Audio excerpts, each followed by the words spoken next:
Thank you.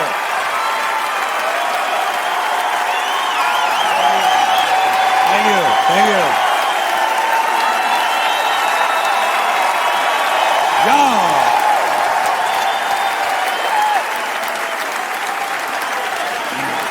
Thank you very much.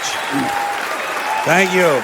I'm a modern man, a man for the millennium, digital and smoke-free, a diversified, multicultural, postmodern deconstructionist, politically, anatomically, and ecologically incorrect. I've been uplinked and downloaded, I've been inputted and outsourced. I know the upside of downsizing, I know the downside of upgrading. I'm a high-tech lowlife, a cutting-edge, state-of-the-art, bi-coastal multitasker, and I can give you a gigabyte in a nanosecond. I'm new wave, but I'm old school, and my inner child is outward bound. I'm a hot-wired, heat-seeking, warm-hearted, cool customer, voice-activated and biodegradable. I interface with my database. My database is in cyberspace, so I'm interactive, I'm hyperactive, and from time to time, I'm radioactive.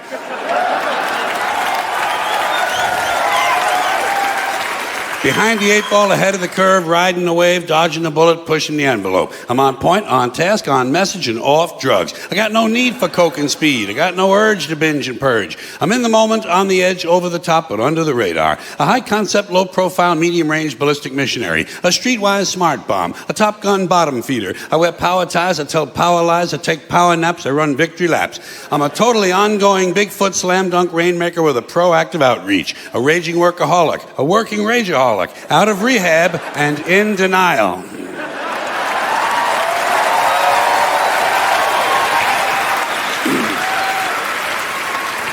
I got a personal trainer, a personal shopper, a personal assistant, and a personal agenda. You can't shut me up. You can't dumb me down, because I'm tireless and I'm wireless. I'm an alpha male on beta blockers. I'm a non-believer and an overachiever, laid back but fashion forward, up front, down home, low rent, high maintenance, supersized, long-lasting, high-definition, fast-acting, oven-ready, and built to last. I'm a hands-on, foot-loose, knee-jerk head case, prematurely post-traumatic, and I have a love child who sends me hate mail. But I'm feeling, I'm caring, I'm healing, I'm sharing. A supportive, bonding, nurturing primary caregiver. My output is down, but my income is up. I take a short position on the long bond, and my revenue stream has its own cash flow. I read junk mail, I eat junk food, I buy junk bonds, I watch trash sports. I'm gender-specific, capital-intensive, user-friendly, and lactose-intolerant. I like rough sex. I like tough love. I use the F word in my email, and the software on my hard drive is hardcore, no soft porn. I bought a microwave at a mini mall. I bought a minivan at a mega store. I eat fast food in the slow lane. I'm toll-free, bite-sized, ready to wear, and I come in all sizes. A fully equipped, factory-authorized, hospital-tested, clinically proven, scientifically formulated medical miracle. I've been pre-washed, pre-cooked, preheated, pre-screened, pre-approved, pre-packaged, post-dated, freeze-dried, double-wrapped, vacuum-packed, and I have an unlimited broadband capacity.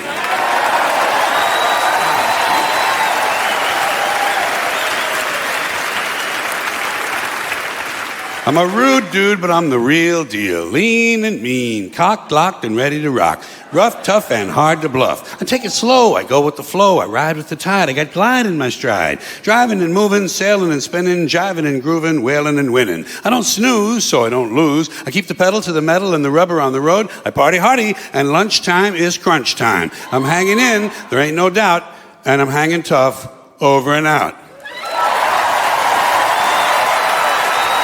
Thank you. Thank you. Thank you very much. Way to go. Thank you. Hey, I got 341 days sober. Next year's my 50th anniversary of show business. Let's do a fucking show, huh?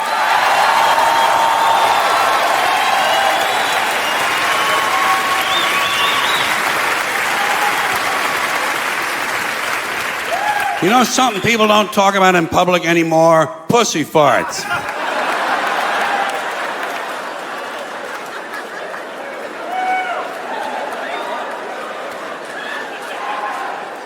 So anyway, now I said that on my last HBO show, and apparently some people don't know what a pussy fart is. Because I got some inquiries. Here's the deal. A pussy fart is like when you're making love to a woman who's got a little extra air in her vagina. And every time you thrust forward, it's kind of a...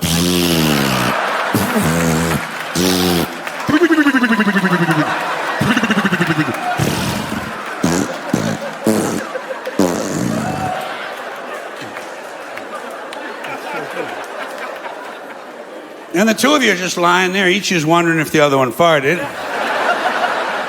And the man is usually thinking, maybe she farts when she comes. Maybe she took a shit.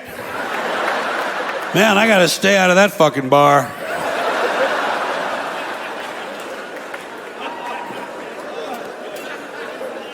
Another word you don't hear too often is dingleberries. You know, you never hear it on Meet the Press. The dingleberry solution, dingleberry gate, nothing. I think it's because dingleberries is one of them words you don't say too much past your 10th birthday. It's not a grown-up's word. It's a kid's word. Dingleberries! Always sounded kind of Christmassy to me. Don't you think it has a holiday ring to it? Dingleberries. John, you might want to hang some dingleberries over the front door. Then when Mary Ann comes over, she can kiss you under the dingleberries. It is to be devoutly wished that she would kiss me under the dingleberries. Cornhole is another word you don't hear enough. You don't hear that nearly enough, you know? It's a good word. It's a solid word. It's a tough word. It's a man's kind of word. It's got a masculine sound. It's like shotgun and ash can and tow truck. Cornhole. Everything's been sanitized now and cleaned up. First with these fucking Christians. You just start with them. You know, that's just one. Wait a minute now. Yeah. You know.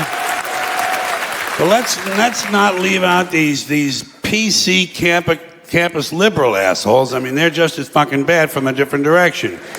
But everything's different. Everything's been polished up now. It's anal intercourse, anal rape, bullshit, cornhole.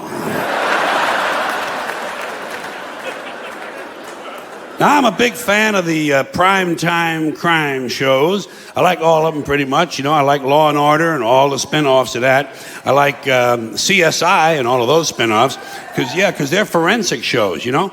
And I'm just waiting for one night to be sitting there watching one of them shows, and the chief medical examiner turns to the lead detective and says, "Steve, looks to me like after they killed this guy, the perpetrators rolled him over and cornholed him about 30 or 40 fucking times." Look at that. Look.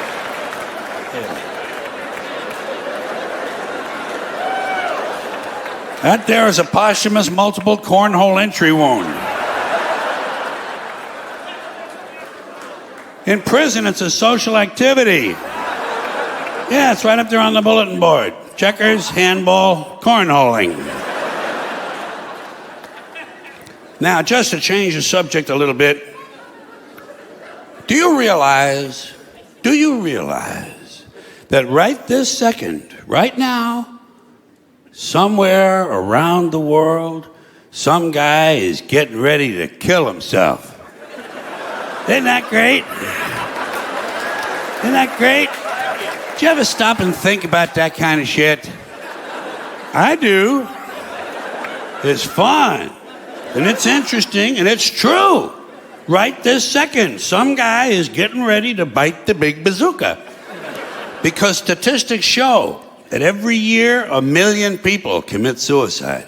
1 million. That's 2,800 a day. That's one every 30 seconds.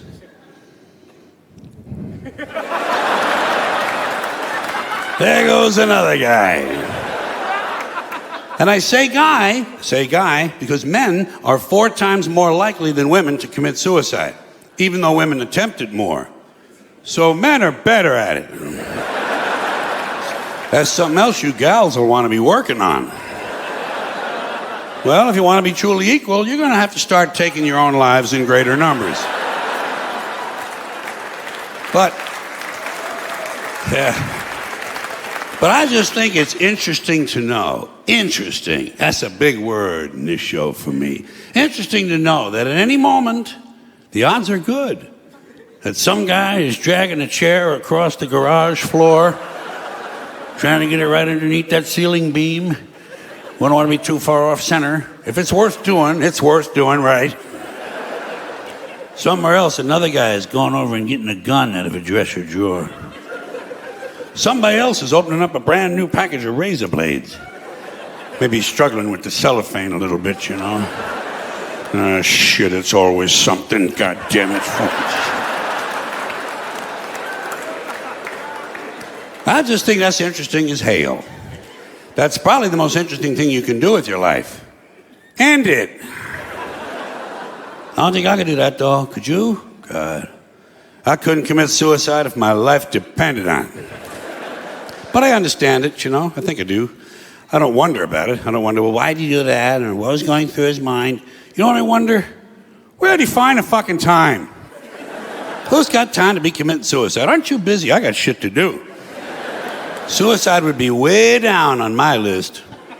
Probably down past lighting my own house on fire. I might want to try a little self-mutilation first. You know, take a couple of hunks out of my arm. See if I like the general idea. Because you got to have priorities, man. You know? And you got to have a plan, too, for something like that. You got to plan that shit. People don't just run out the house and jump off a bridge. There are things you have to decide. Timing is important. When you're going to do it? Well, let me see now. Wednesday's out. Got to take Timmy to the circus. Survivor's on Thursday.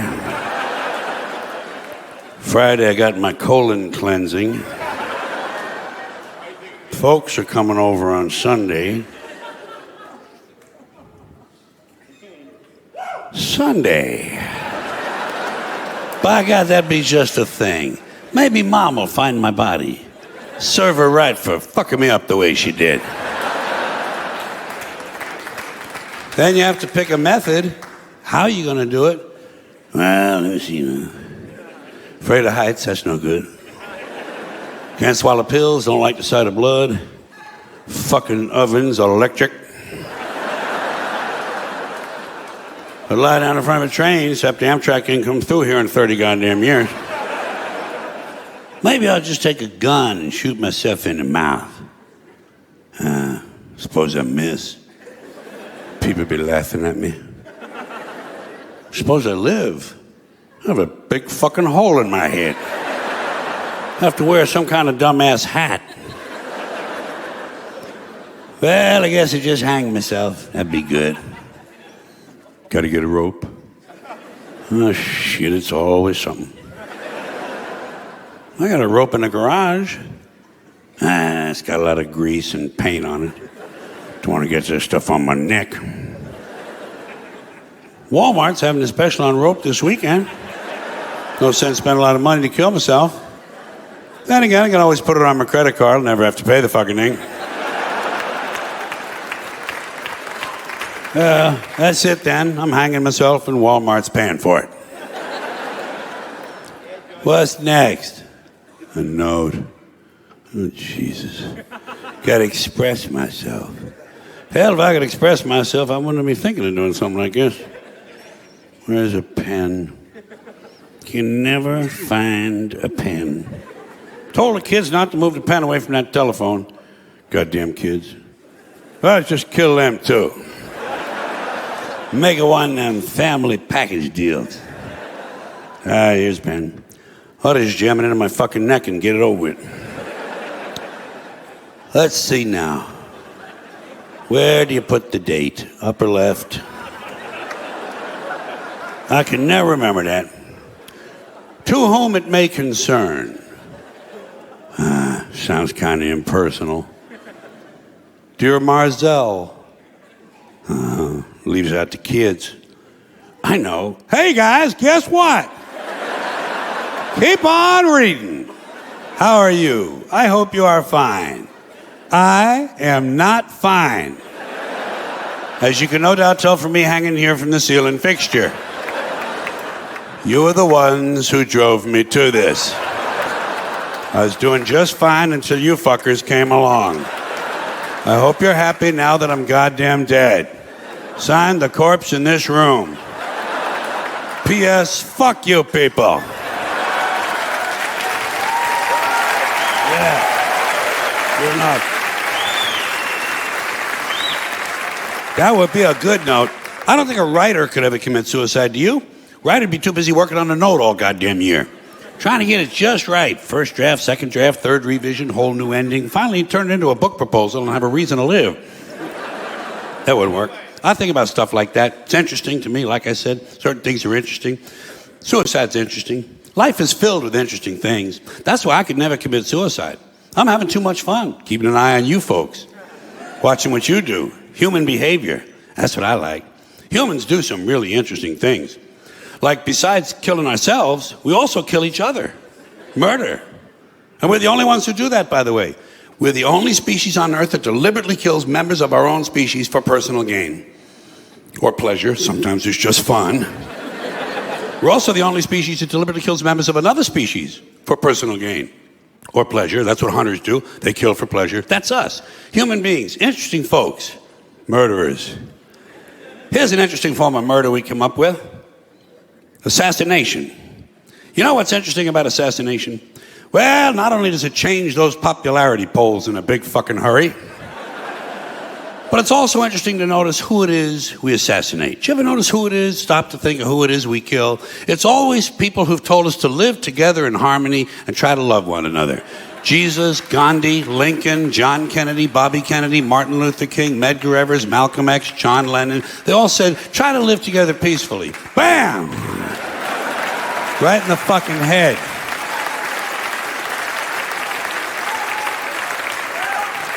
Apparently, we're not ready for that. Yeah, that's difficult behavior for us. We're too busy sitting around trying to think up ways to kill each other. Here's one we came up with. It's efficient, too. Genocide, you know? Killing large numbers of people simply because they don't look like you, they don't talk like you, and they don't have the same kind of hats you do. You ever notice that anytime you see two groups of people who really hate each other, chances are good they're wearing different kind of hats. Keep an eye on that, it might be important. But anytime there's genocide, there are always mass graves. Right? Every time we kill some dictator and go march into his country, we always find mass graves. Thousands and thousands of dead bodies of people the dictator killed. And everybody over here gets horrified. Whoa, mass graves, whoa. Well, shit, what's a guy supposed to do with a couple thousand people he just killed? Dig separate holes? Fuck that shit. It's labor intensive. Get real. The whole idea of killing a large number of people at one time in one place is convenience. Efficiency. Throw them in the fucking hole. Look at it this way. At least the dictator had the decency to throw a little dirt on them. Give the guy some credit. Dictator's a busy man. Got a lot on his mind. Like trying to figure out who's planning to kill him. So he can pick them up, put them in prison, and torture them. Here's another one of our interesting, heartwarming behaviors we come up with. Somewhere along the way, torturing each other. You want to hear a really cool torture that the Romans invented? They also used it as a form of capital punishment. It's really creative. They would take the guy in question, stuff him in a burlap sack, seal the sack up real tight, and throw it in the river. But, and here's the creative part, inside the sack with the guy, they would put a dog, a monkey, and a snake. Okay? A dog, a monkey, and a snake. That's fucking creative. Imagine being inside a burlap sack, underwater in the dark, sitting next to a drowning monkey. Think he'd be moving around a little bit? The dog would be going ape shit, we know that. And the snake, well, he'd probably be getting curious about what all the activity was inside the sack. He might do anything. But whatever he did, it would probably involve venom and his teeth. You know what you'd be doing? You'd be praying to God that the snake bit the monkey and the dog ate the snake. Praying. Yeah. Then it would be just you and the dog. Man and his best friend. Drowning together. Maybe before you died, you could teach him a few tricks. Roll over and play dead wouldn't be too difficult, would it? Just a thought, just a playful thought. By the way, I assume you're noticing that all these activities I'm mentioning, murder, torture, genocide, these are all things human beings do. Not animals, those creatures we feel superior to. This is us. Here's another one of our spiritually uplifting activities. We don't do this one much anymore, but it used to be really big. Human sacrifice. I miss that. The Aztecs loved human sacrifice, and they were good at it. Well, they got a lot of practice. For instance, right around the year 1500, the Aztecs sacrificed 80,000 people in one ceremony. Okay? 80,000 people, one ceremony. You know what the occasion was? They were opening a new temple. Nothing like religion for a little entertainment, huh? Especially that old-time religion. Know how the Aztecs went about their sacrificing? Here's how they did it. They would do it right out in public, right in front of everybody, big town, beautiful city square, 20, 30,000 people looking on. They would take the guy, lay him on an altar, cut his chest open, pull his heart out, and hold it up in the air while it was still beating. Got that? Cut his chest open, pull his heart out, and hold it up in the air while it was still beating. You know what you call that? Theater. That is fucking theater. And although the procedure may have been a little too crude to be considered the first bypass surgery, it could easily be seen as an early form of organ donor program. The Aztecs, human beings, just like us. Not too long ago, 500 years, Columbus had already landed. This is just south of here, Mexico. And by the way, those hearts didn't go to waste, did not go to waste. Because right after the ceremonies, the royal family, naturally, would enjoy another one of our amusing activities, cannibalism. Imagine that, chowing down on another human being. You got to be all out of beef jerky, man. You got to be really fucking hungry. But it happens, doesn't it? It still happens to this day. Bunch of people stranded in the wilderness, run out of Pop-Tarts, got to eat something. Might as well be Steve.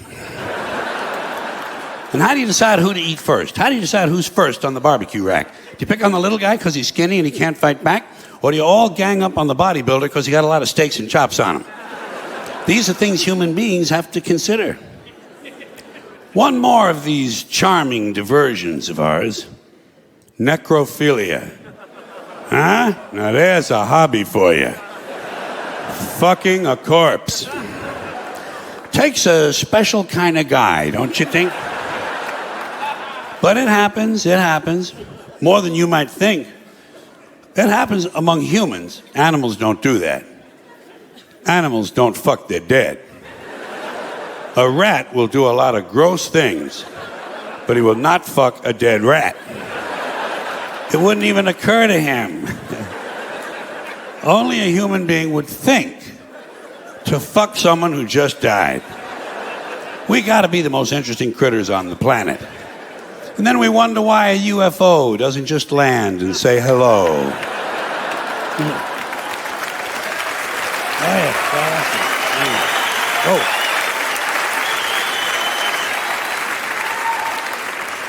You know the best thing about necrophilia? You don't have to bring flowers.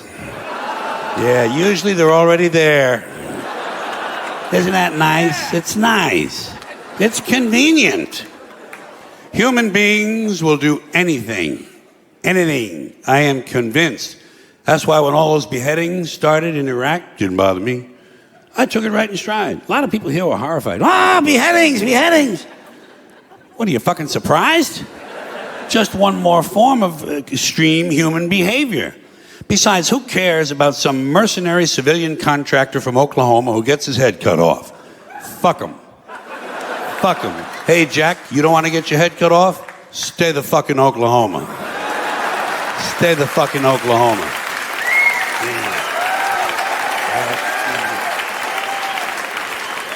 They ain't cutting off heads in Oklahoma, as far as I know. But I do know this. You strap on a gun and go strutting around some other man's country, you better be ready for some action, Jack. You better be ready for some action. People are touchy about that sort of thing. And let me ask you this while I have you good, clean Americans here. This is a moral question, not rhetorical. I'm looking for the answer. What is the moral difference between cutting off one guy's head, or 2, or 3, or 5, or 10, and dropping a big bomb on a hospital and killing a whole bunch of sick kids? Has anybody in authority given you an explanation of the difference? I have not gotten an email on this. No one will talk to me. I haven't gotten a postcard, not a fucking instant message, nothing. Now, in case you're wondering why I have a certain interest and fascination, let's call it, with torture and beheadings and all of these things I've mentioned, it's because each of these items reminds me in life, every time one of them occurs, it reminds me over and over again what beasts we human beings really are. You know, when you get right down to it, Human beings are nothing more than ordinary jungle beasts, savages, no different from the Cro-Magnon people who lived 25,000 years ago in the Pleistocene forest eating grubs off of rotten logs. No different. Our DNA hasn't changed substantially in 100,000 years. We're still operating out of the lower brain, the reptilian brain, fight or flight, kill or be killed. Now, we like to think we've evolved and advanced because we can build a computer, fly an airplane, travel underwater. We can write a sonnet, paint a painting, compose an opera. But you know something? We're barely out of the jungle on this planet. Barely out of the fucking jungle. What we are is semi-civilized beasts with baseball caps and automatic weapons. And this civilization of ours that we're so proud of, this civilization with its so-called civilized behavior, you ever stop and realize how fragile all this is? How fragile the whole structure, how easily it could all just break right down? Just break right down. Wouldn't take much. Probably happen in less than 2 years. Wouldn't take much to throw us right back into barbaric times. All you'd have to do would be eliminate electricity. That's all. But completely eliminate electricity. So, no electricity, no lights. You're back to candles and lanterns, campfires and bonfires. Batteries couldn't be recharged. Generators couldn't be refueled because fuel is pumped electrically. So is water, by the way. So no lights, no fuel, no water. No computers. And computers run everything. And among the many things computers run and that operate on electricity are all of these security systems in all of our jails and prisons and nut houses. So suddenly, without electricity, all across America, the gates and cell doors of penitentiaries and mental institutions would fly open. And out would come all of our old friends. The ones who've been away at camp. Serial killers, mass murderers, felony rapists, armed robbers, carjackers, home invaders, thieves, burglars, kidnappers, sadists, pedophiles, sexual predators, pimps, pushers, pornographers, speed freaks, crackheads, sick, junkies, all the ethnic street gangs, black, Spanish, and Asian gangs, Japanese yakuza, Russian mafia, neo-Nazis, white supremacists, Sicilian hitmen, Italian mobsters, Jamaican and Colombian drug gangs. And those are just the ones we caught. Let's not forget their counterparts, still on the outside right now, waiting to hook up with their prison buddies so they can start a new organization, the American Federation of Sociopaths. Just what the country needs, another special interest group. 8 to 10 million of them there'd be, counting all the parolees and all the probationers and the ones who've never been caught. 8 to 10 million bitter, angry, violent, sexually hyperactive alpha males with nothing to do. No hobbies, no medications, no scruples. Just a bunch of bad guys looking for a good time. Maybe dropping by your house. Hi, hope we're not intruding. Got any beer? Oh, good. Well, I got about 1,400 really thirsty guys here. How about women? Got any women? Oh, just your wife, huh? Well, I think we can make that work. Now, boys, there's a lady here, so I want you to mind your manners and wait your turn. Police wouldn't help you. They'd be gone at the first sign of trouble. They'd be home protecting their own families. So would the Army and the National Guard. You'd be alone. You'd be on your own. You'd be SOL and JWF. Shit out of luck and jolly well fucked. Shit out of luck and jolly well fucked. After a couple of years of living like that, beheadings would be the least of your problems. People would be lining up to be beheaded.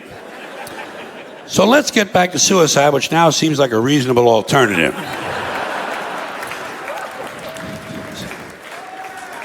Suicide is an interesting topic to me because it's an inherently interesting decision. To decide voluntarily not to exist anymore. It's profound. You know what it is? It's the ultimate makeover. That's why I think it belongs on television. In this depraved culture we live in, with all these reality shows, suicide and television will be a natural. I'll bet you could have an all-suicide channel on cable TV. I'll bet you. Shit, they got all golf. What the fuck, huh? God damn. Jeez. You ever watch golf? You ever watch golf? It's like watching flies fuck. If you can get a bunch of brainless assholes to sit still and waste a Sunday afternoon on that kind of shit, you know you can get some people to watch some suicides.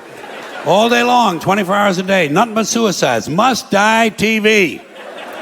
You'd get a lot of people watching that shit. You'd get a lot of people volunteering to be on there, too. Just so their friends can see them on TV. People are fucking goofy. You'd get a lot of volunteers. You get all of them leftover assholes from Let's Make a Deal. They'd be lined up around the block, pushing each other out of the way, pushing on funny capes and caps and hats and makeup and calling themselves Captain Suicide. Guys would be competing for most unusual method. People would be jumping off of silos, lighting themselves on fire, putting rat poison on a taco, drinking, mopping glow, sticking mothballs up their ass. You'd probably have some weird fuck show up and figure out how to kill himself with dental floss and a Stinger missile. People are fucking goofy. I bet you could find you a married couple. In this country, shit, I bet you could find a married couple in one of them trailer parks or something who'd be perfectly willing to sit in a love seat and blow each other's heads off with shotguns while a love song is playing. People are fucking nuts. This country is full of nitwits and assholes. You ever notice that? Oh, my goodness, yes. Oh, my goodness, right. Yeah. Nitwits, assholes, fuck-ups, scumbags, jerk-offs, and dipshits. And they all vote. They all vote, yeah. In fact, sometimes you get the impression they're the only ones who vote. You can usually tell who's been doing the voting by looking at the fucking election returns. Man, it sure ain't me out there wasting my time with a meaningless activity like that. You know those people on the Jerry Springer show? Those are the average Americans. Oh, yeah, believe me, below average can't get on the show. Can't get on. Below average are sitting home watching that shit on TV. Getting ready to go out and vote. Filling out their sample ballot. People are fucking dumb. You can say what you want about this country, and I love this place. I love the freedoms we used to have. I love it. I love that,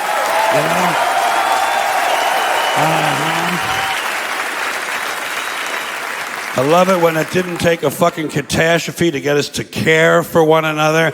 I love the fact that we're on camera all the time from all angles. But you know what? You can say what you want about America. And I say I love this place. I wouldn't have it any other way. Wouldn't live in any other time in history in any other place. But say what you want about America. Land of the free, home of the brave.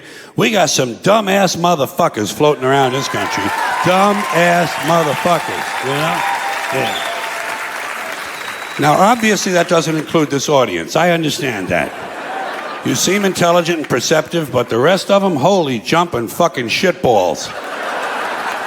Dumber than a second coat of paint. And this ain't just ranting and raving. This ain't just blowing off steam. I got a little evidence to support my claim. It just seems to me,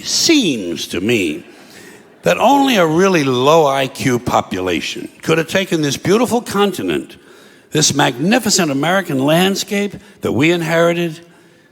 Well, actually, we stole it from the Mexicans and the Indians, but hey, it was nice when we stole it. It looked pretty good. It was pristine.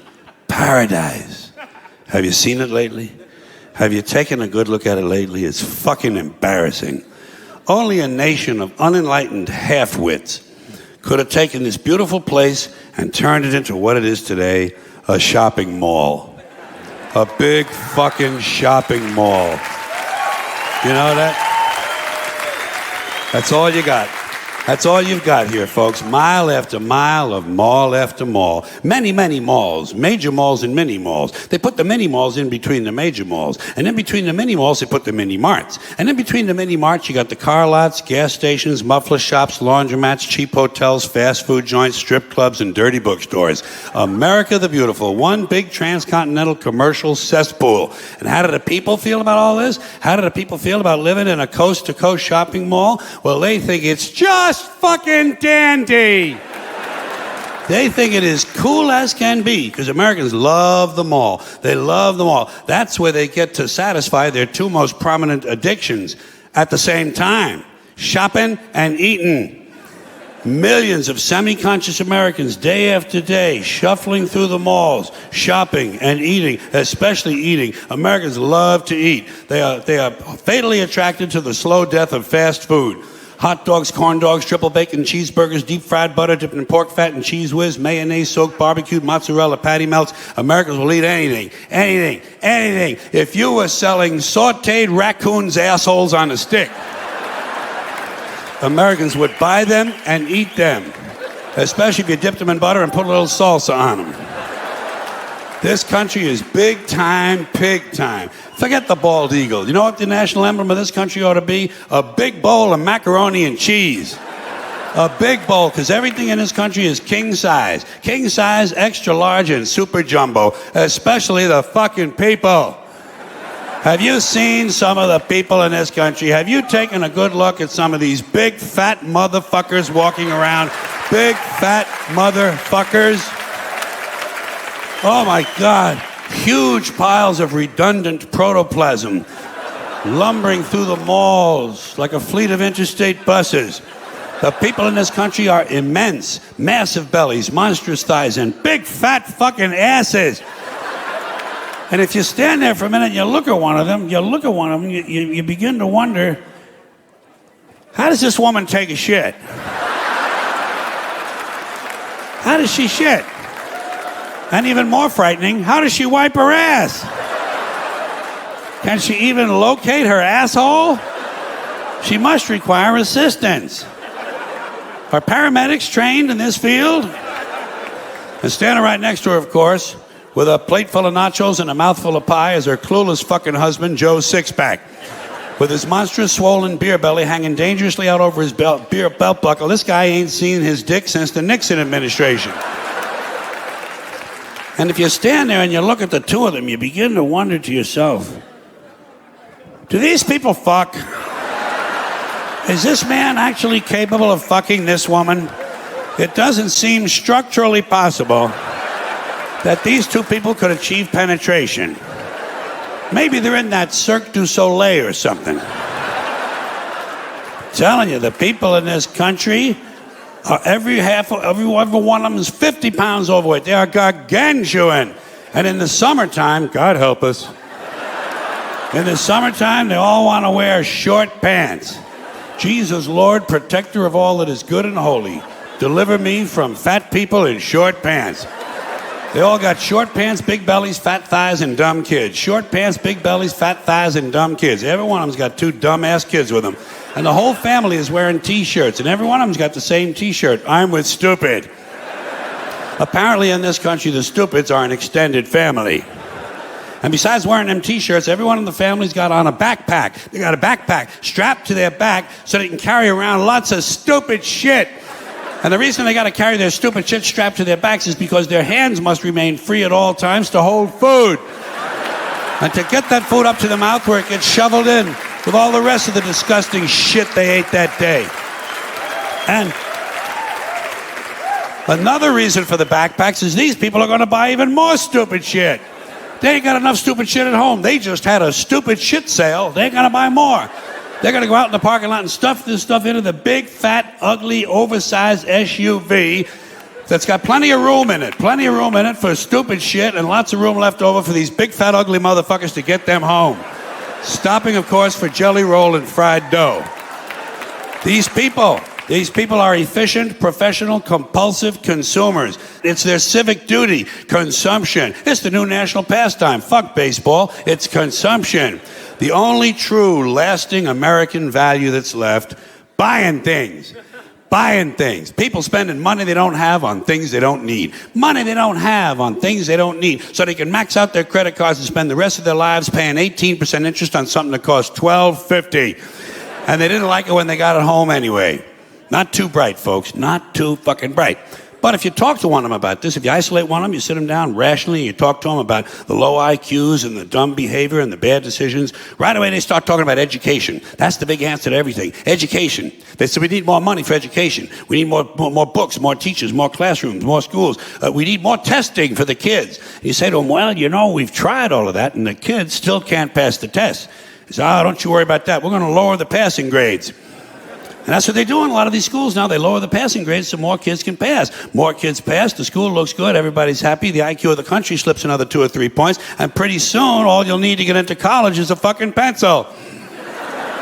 Got a pencil? Get the fuck in there, it's physics. Then everyone wonders why 17 other countries graduate more scientists than we do.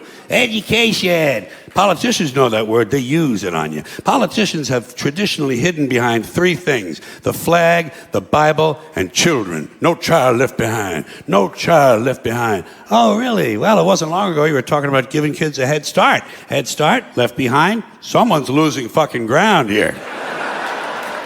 But there's a reason. There's a reason. There's a reason for this. There's a reason education sucks, and it's the same reason that it will never, ever, ever be fixed. It's never going to get any better. Don't look for it.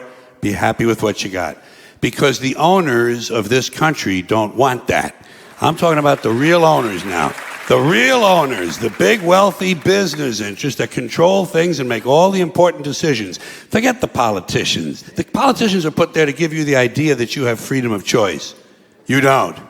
You have no choice. You have owners. They own you. They own everything. They own all the important land. They own and control the corporations. They've long since bought and paid for the Senate, the Congress, the state houses, the city halls. They got the judges in their back pockets. And they own all the big media companies, so they control just about all of the news and information you get to hear. They got you by the balls.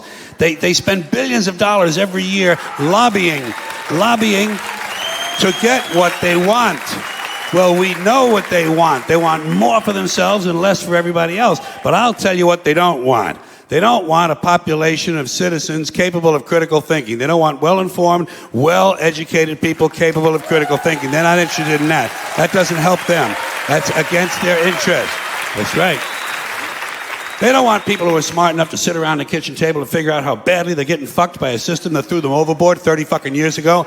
They don't want that. You know what they want? They want obedient workers. Obedient workers. People who are just smart enough to run the machines and do the paperwork, and just dumb enough to passively accept all these increasingly shittier jobs with the lower pay, the longer hours, the reduced benefits, the end of overtime, and the vanishing pension that disappears the minute you go to collect it. And now they're coming for your Social Security money. They want your fucking retirement money. They want it back so they can give it to their criminal friends on Wall Street. And you know something? They'll get it. They'll get it all from you sooner or later, because they own this fucking place. It's a big club, and you ain't in it.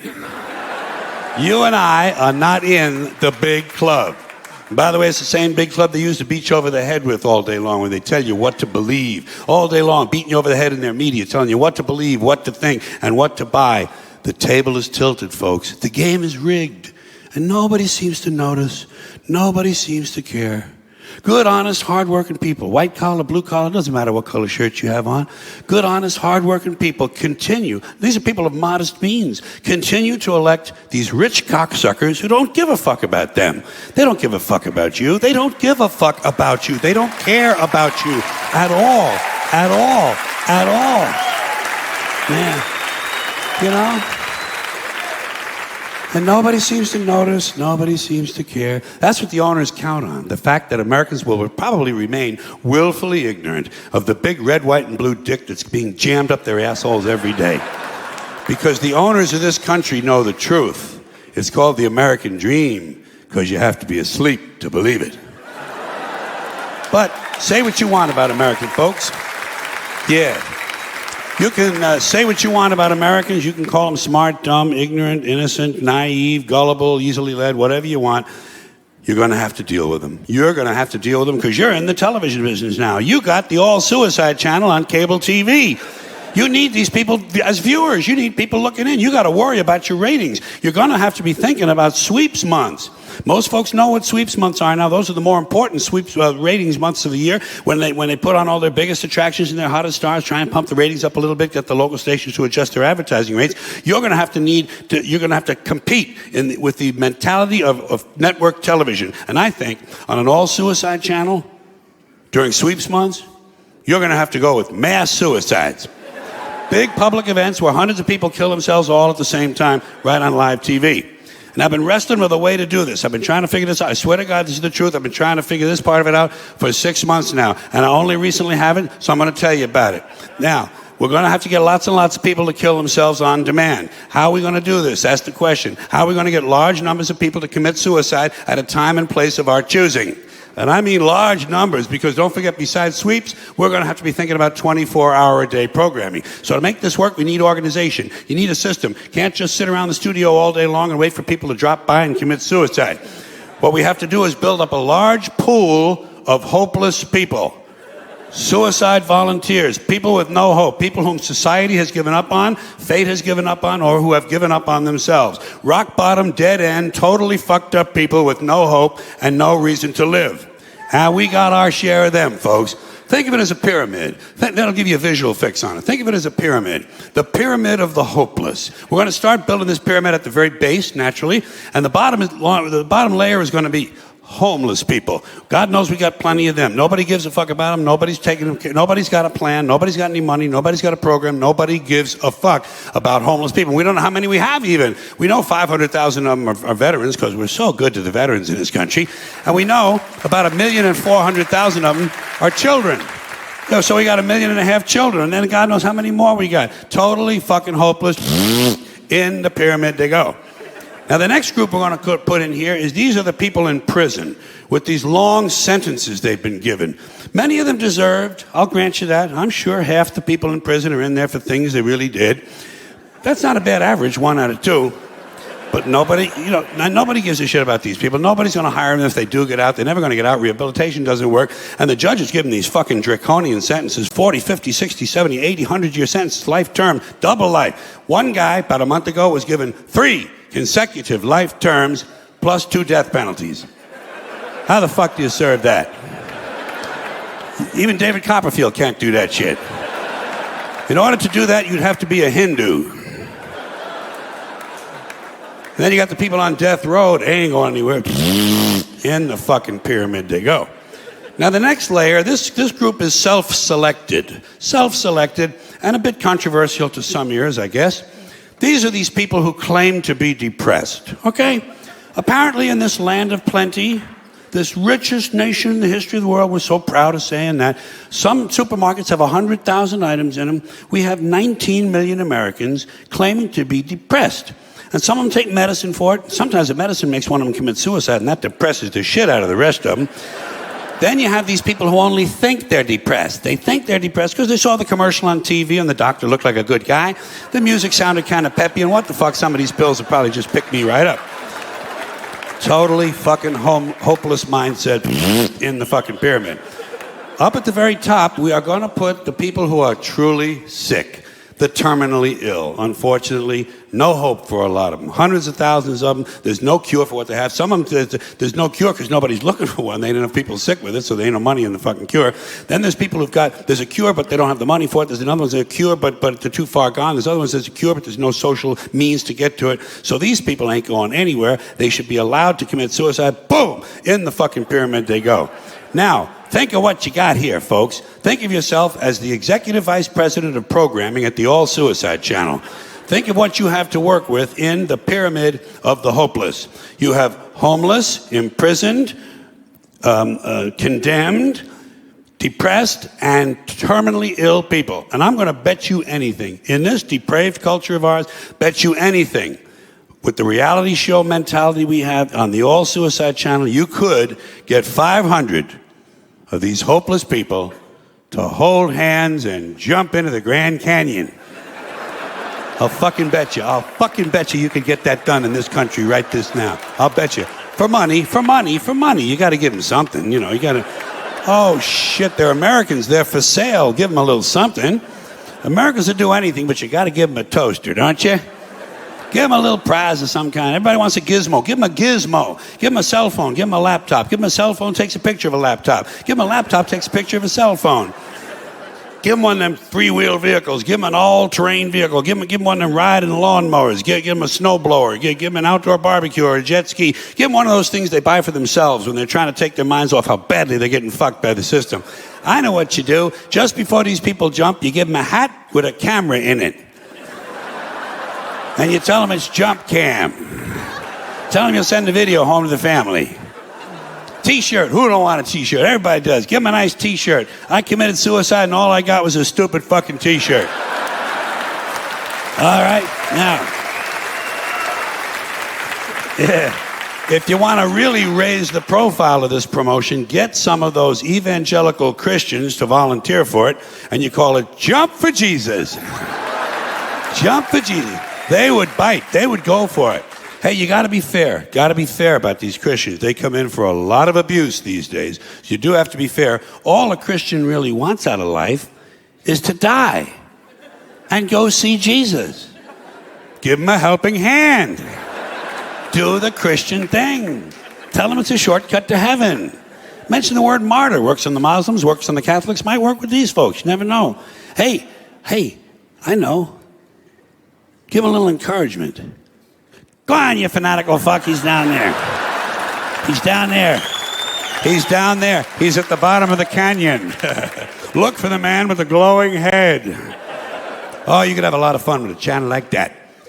But you know something, folks? Maybe you don't want to be on cable. Maybe you don't want to be on cable. It is a limited audience. You might want to widen out and get more people looking in. You're going to have to go to the broadcast networks, one of the big broadcast networks. And I don't know about you, but when I think about suicide and broadcast network television, I'm thinking Fox, huh?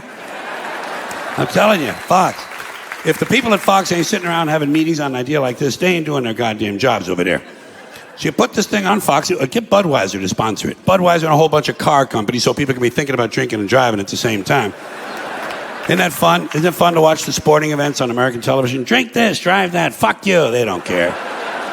They don't give a shit about you. And then every now and then they qualify the whole message. Drink responsibly.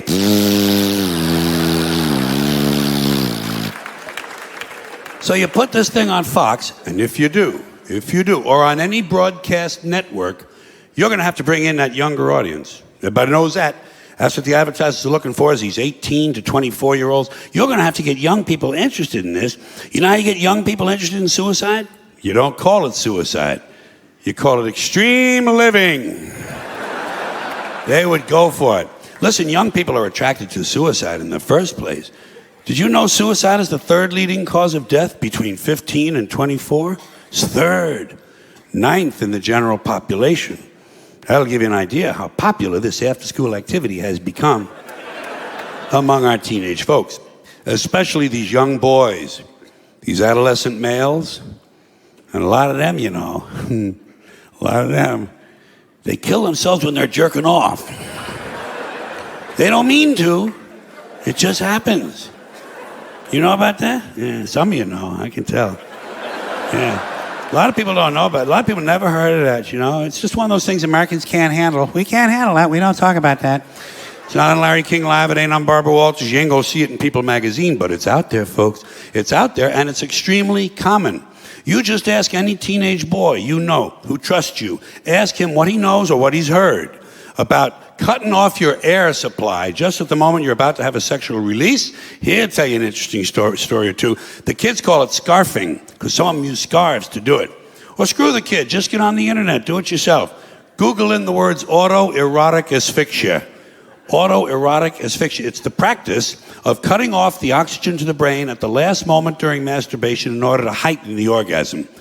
And when I say common, 1,000 kids a year die this way, okay? 1,000 of them die, so think how many of them are trying to pull this off, if you pardon the little pun that I throw in there, just to lighten the mood.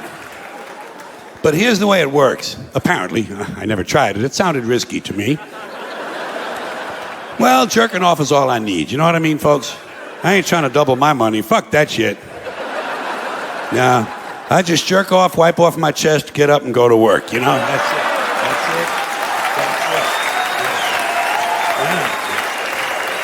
Yeah. Nothing fancy.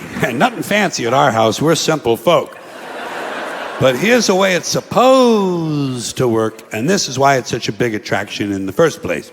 Apparently, it is true, medically, physiologically speaking, that if you can cut off your air supply, the oxygen to your brain, just at the moment you're about to have an orgasm, the orgasm is about, I don't know, let's say 500 times better, something like that. It's incredibly intense. So, what you got to do is stand up on a chair or a bucket or some kind of thing. You put a rope around your neck and you start jerking off.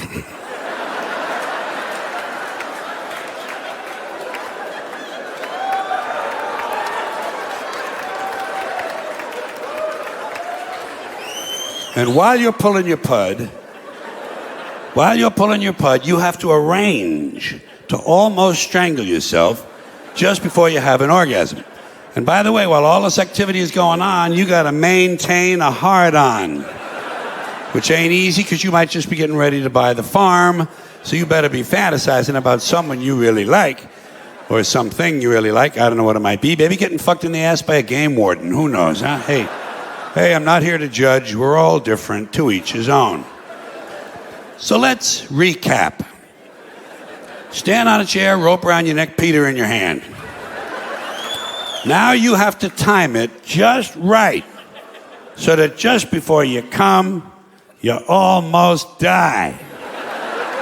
And sometimes you miscalculate. You don't know if you're coming or going. You don't know. There's no way to know. No way to know. I know.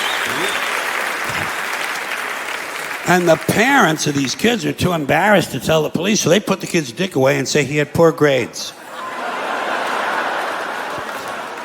His girlfriend left him. Oh, well, no wonder, lady. Look at his fucking hobbies. Then they blame it on heavy metal, you know. I don't know if you remember that, but from that old incident there, some years back, Judas Priest, one of the headbanging bands, somebody played a song and after that, and they killed themselves, and so they blame suicide on heavy metal. If it's murder, they tend to blame rap these days, but it's never the parents. Did you ever notice this? Parents apparently play no part in the development and outcomes of these kids. Parents, you know, they can raise a kid apparently 11, 12, 13, 14, 15 years. If he turns out fucked up, boy, they had nothing to do with that. Must be those kids at the parking lot he hangs around with. Parents got to be among the most full of shit people in the world. Well, they always have been, top to bottom, front to back. Listen, in fairness, it comes with the job. If you want to be a parent, you got to be full of shit at least half the time. Look at it this way. They have it both ways. If the kid turns out to be a loser, they had nothing to do with that. But boy, if he's a winner, got a scholarship or something like that, man, they're the first ones out there raising their hands trying to take a little credit. It's a nice state of mind if you can talk yourself into believing it. But these are the kind of things I think about when I'm sitting home alone during an electrical storm, waiting for the parole officer to give me a call. And these ideas come floating into my head, just floating right in, unbidden. I'm not asking for these things. I'm a vessel. I'm a mere vessel. Whoosh, in comes these thoughts. And some of them are a little offbeat. I'm going to grant you that. I was thinking about these younger women who got buried today. Did you ever think about them? Probably not. But I was thinking about these younger women who died 3 or 4 days ago, got buried today. And some of them had a bad heart, you know. Some of them had a bad kidney. But a lot of them had perfectly good pussies. Good pussies, nice tits, reasonably tight assholes, going to waste in the ground. It just seems a shame to me that some fine young pussy should be rotting away 6 feet under. Because you would think, in this era, that if you can donate a heart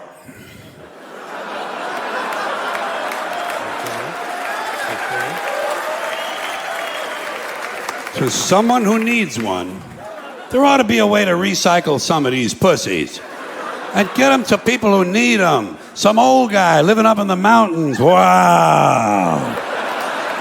Holy shit, look at this fucking thing. This is great. Thank you very much. Thank you, sir. I appreciate this. Thank you. Thank you. Thank you. God bless you. God, you're doing God's work. I hope you know that, don't you? Hey, this is better than Publishers Clearinghouse.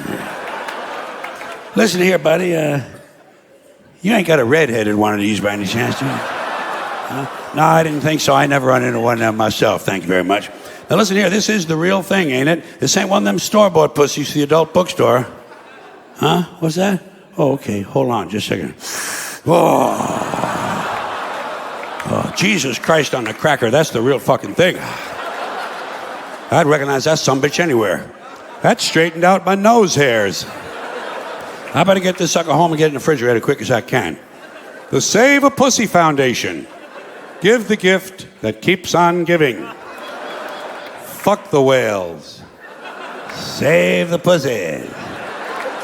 But you wouldn't want to save all of them. Not all of them. Some of them's wore out. Oh, you wouldn't want one of them big old rubbery things. That ain't no good. What you want is, you want you something nice and tight, but flexible. Maybe you could have an age limit. Or a mileage check. You know, you figure out the average length of the average dick, the average number of thrusts per event, the average number of events per lifetime. You got that lady's mileage. And you women, I don't want you to think we're going to leave you out of the fun. We're going to get you a nice set of cock and balls, okay? We'll get you something nice just after rigor mortis has set in. Tell the truth, ladies. Wouldn't you like a nice set of cock and balls without all the bullshit that comes with them? Huh? Fucking A. We'll get you something nice. You keep it on the nightstand. It's real easy to find in the dark. And if your mother comes over, put a hat on it. Well, somebody's got to think of these things. Apparently, I've been appointed. I was dancing with a woman. She told me she had a yeast infection. I said, well, bake me a fucking loaf of bread. A couple of corn muffins, a jelly donut. I don't give a shit. I'm always in the market for quality baked goods. You couldn't squeeze a birthday cake out of that thing by any chance, could you, huh? No, I didn't think so. No pressure, honey. No pressure at all. Why don't you just turn around and give me a nice pineapple upside-down cake? And a dozen oatmeal cookies. Skip the raisins. Ixnay on the Azens Ray.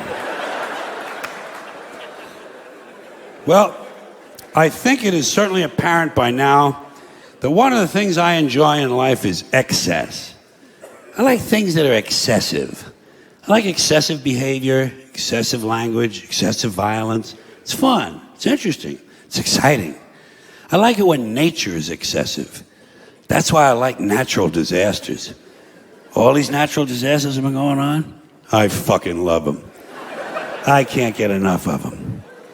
Oh, when nature's going crazy, throwing things around, scaring people and destroying property, I'm a happy fucking guy. I'm a happy fucking guy. I look at it this way. For centuries now, man has done everything he can to destroy, defile, and interfere with nature.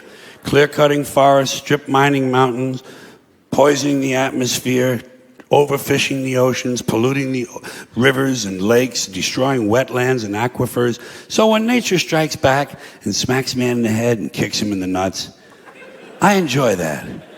I have absolutely no sympathy for human beings whatsoever. None.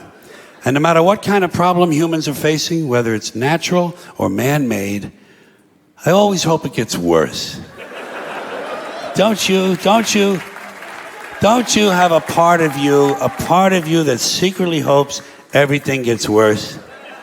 When you see a big fire on TV, don't you hope it spreads? Don't you hope it gets completely out of control and burns down 6 counties? You don't root for the firemen, do you? I mean, I don't want them to get hurt or nothing, but I don't want them putting out my fire. That's my fire. That's nature showing off and having fun. I like fires. You know something else I like? Those spring floods in the Midwest. Aren't they great? Like clockwork. Spring floods in the Midwest. But I'm starting to catch on that every year it's the same story. Another flood in the same place with the same people on the same river. Same fucking people! And these people do not move. They will not fucking move. They repaint, put down new carpeting and wallpaper, and they move right back into the same fucking house on the floodplain next to the river, and then they wonder why grandma's floating downstream with the parakeet on her head. 4th time. Again. 4th fucking time. There's no learning curve with these people. It's very hard to feel sorry for them. Every year. Same people. Same rowboats. Out there paddling around. Rescuing a chicken. What the fuck kind of a life is that? Well, our kids love it here. Oh, really? What do they got, gills? But while they're showing all that shit on the screen, the announcer is saying to me, it's been raining steadily for 3 months now. The ground can't hold any more water. The river is cresting higher than it has in 2 centuries. The levees have washed away. And I just hope it keeps raining and raining and raining and raining and raining and raining and raining and raining and raining and raining and raining and raining and raining. And it rains steadily for 5 years. And then after that, for 10 years, it's cloudy with occasional showers. And the river never returns to its natural banks. It becomes a completely new river. And the borders of 3 states have to be changed. And all the maps and atlases have to be redrawn and reprinted. And no one's couch ever completely dries out. For years and years, every time they sit down, there's always a little squish. Dan, Linda, come on in, you guys. Have a seat. Squish, squish. I like that. I'm an interesting guy. I always hope that no matter how small the original problem is, it's going to grow into bigger and bigger proportions that get completely out of control. And I'll give you a concrete example. Let's say a water main breaks in downtown Los Angeles and it floods an electrical substation, knocking out all the traffic lights and tying up the entire city, and emergency vehicles can't get through. And at the same time, one of those month-long global warming heat waves comes along, but there's no air conditioning, there's no water for sanitation, so cholera, smallpox, and dysentery break out, and thousands of people start dying in the streets. But before they die, parasites eat their brains, and they go completely fucking crazy, and they storm the hospital, but the hospital can't handle all the casualties, so these people rape all the nurses and set the hospital on fire. And the flames drive them even crazier, so they start stabbing social workers and garbage men. And a big wind comes along, and the entire city goes up in flames, and the people who are still healthy, they get mad at the sick people, and they start crucifying them, nailing them to crosses, trying on their underwear, shit like that. Then everybody smokes crack and PCP, and they march on City Hall where they burn the mayor at the stake, strangle his wife, and take turns sodomizing the statue of Larry Flint.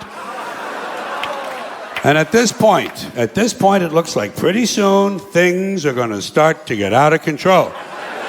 So everybody panics and tries to leave the city at the same time. And they trample each other to death in the streets by the thousands. And wild dogs eat their corpses. And the wild dogs chase the rest of the people down the highway. And one by one, the dogs pick off the old fucks and the slow people because they're in the fast lane where they don't belong. Get the fuck out of the fast lane if you're an old fuck, if you're a slow fuck. Get over on the right. Get over on the right.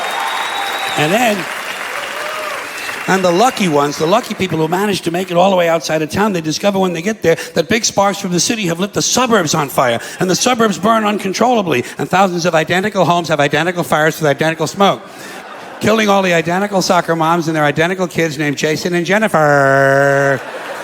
And now the fire spreads to the farmlands, and the farmlands burn intensely at 425 degrees, creating millions of baked potatoes. And as the farmlands burn, thousands of barns and farmhouses begin to explode from all the hidden methamphetamine labs. And the meth chemicals run downhill into the rivers and streams where wild animals drink the water and get completely geeked on speed. So bears and wolves, amped up on crank, start roaming the countryside looking for people to eat, even though they're not really hungry. And the fire spreads to the forest, and the forests burn furiously, and hundreds of elves and trolls and fairies come running out of the woods screaming, "Bambi is dead! Bambi is dead!" And he is. Finally, that fucking little cunt, Bambi, is dead. Dead. Now hundreds of regional fires come together into one huge interstate inferno, and all 12 of the western United States are burning out of control, except Utah, where the Mormons don't allow fires. And the fire spreads across the Great Plains, toasting the wheat, cooking the cattle, and producing hamburgers, actually. Then it leaps the Mississippi and races through the South, blowing up stills, interrupting lynchings, and killing millions of inbred people. And then it turns northeast and it heads for Washington, D.C., where George Bush can't decide if it's an emergency or not. He can't decide this. He doesn't know. It's hard. Oh, it's hard work. You know? No. Yeah, he can't decide because Dick Cheney is in prison. So instead, he takes a nap. He puts his empty, fucking brainless head down on the little pillow his mother gave him at Christmas time, and he takes a fucking nap.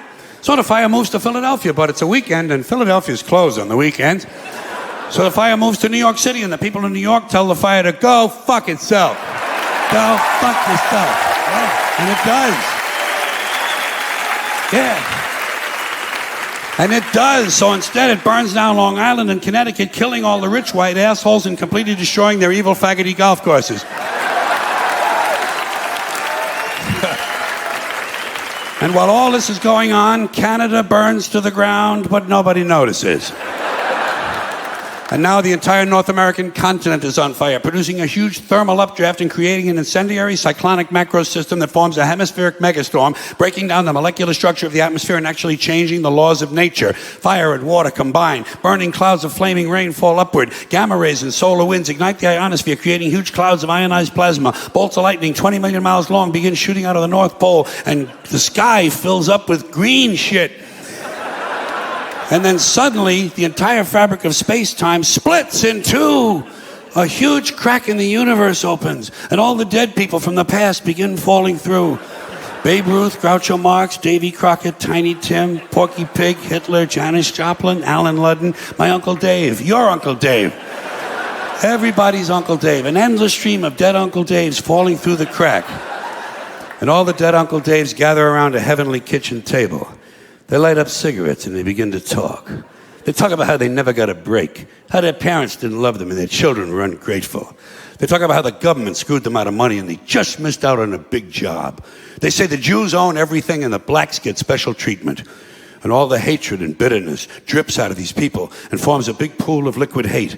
And the pool of liquid hate begins to spin. Round and round it spins, faster and faster. And the faster it spins, the bigger it gets. Faster and faster, bigger and bigger, until the whirling pool of hate is bigger than the entire universe. And then suddenly it explodes into trillions of tiny stars. And every star has a trillion planets. And every planet has a trillion Uncle Daves. And all the Uncle Daves have good jobs, perfect eyesight, and shoes that fit. They have great sex lives and free health care. They understand the internet. Their kids think they're cool, and they all love their neighbors. And every week, without fail, Uncle Dave wins the lottery. Forever and ever, till the end of time, every single Uncle Dave has a winning ticket. And Uncle Dave is finally happy. Now do you see why I like it when nature gets even with humans? Thanks for coming in here tonight.